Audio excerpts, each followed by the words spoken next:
On the surface, the Rose school of thought appears as a cult of blood and indulgence, skull rituals, skinning ceremonies, and carnivalesque madness. But beneath that chaos lies a centuries-old battle of ideas: temperance versus indulgence, restraint versus release, and the question at the heart of the chained pathway: what is the role of desire in the shaping of will? The Rose school of thought is ancient. Its lineage reaches all the way back to the time of mutated King Kvasir in the Second Epoch, and it formally took shape after the cataclysmic separation of the continents at the start of the Fifth Epoch. In the southern continent, it wasn't just a church, it was the state. In Paz Valley and the Star Highlands, the government and the Rose School were indistinguishable. This matters because the philosophy of the organization wasn't isolated. It was practiced at scale. It shaped laws, social behavior, rituals, everything.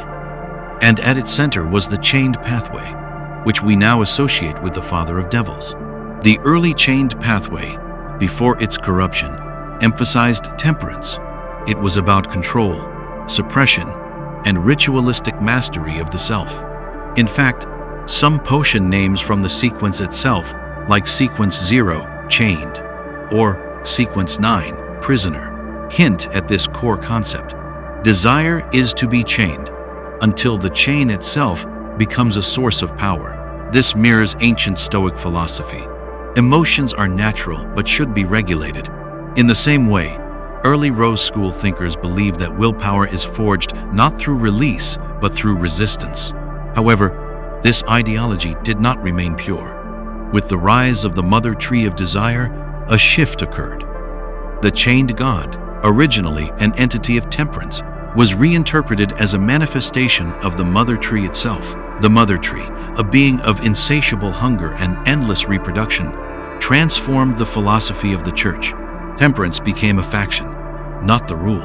The indulgence faction rose to prominence, arguing that desires are the true origin of will and must not only be acknowledged, but worshipped and unleashed. The Rose School didn't just worship desire. They saw desire as the fundamental source of reality-shaping power. Magic, science, ritual. Everything was an extension of the human will, and the will was born from desire. The more primal, the more potent. The temperance faction viewed madness as restrained power, the mind a prisoner of the body, and the body a prisoner of the world. Their rituals were internal.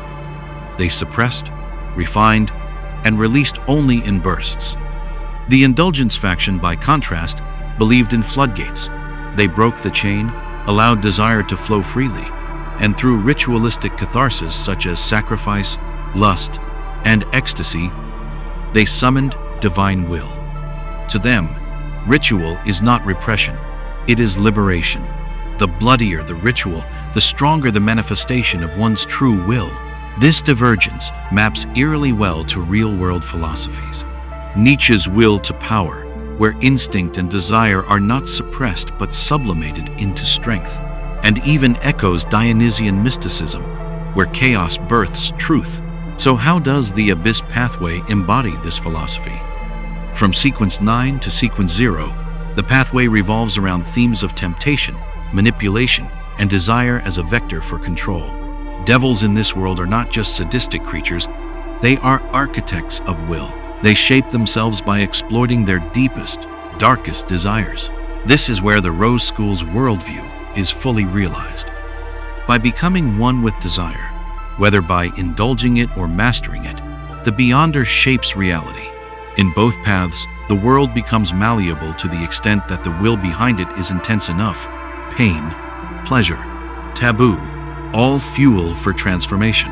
In essence, the father of devils is the conclusion to a metaphysical equation where will equals desire plus ritual plus sacrifice. It's not evil in the traditional sense. It's transcendence through moral erosion. But this philosophy is not without critique. While powerful, it reduces the self to its hungers and deifies desire without boundaries. In practice, this leads to atrocities, skinning, sacrifice, madness, all justified as willful evolution. From a Kantian perspective, this is an abomination. What matters isn't what's right, but what can be willed through desire. From a Buddhist view, it's the ultimate samsara trap, binding oneself to endless cravings in a spiral of rebirth and suffering. And yet, from a certain Nietzschean lens, it is honest. Most religions hide their desire for power behind dogma. The Rose School strips that away. It says, yes, we want, and because we want, we become gods. It is both horrifying and fascinating. It offers no peace, no salvation, only transformation, bloody, beautiful, and divine. If you found this philosophical breakdown compelling, subscribe for more deep dives into the hidden wisdom and madness of Webnovel worlds.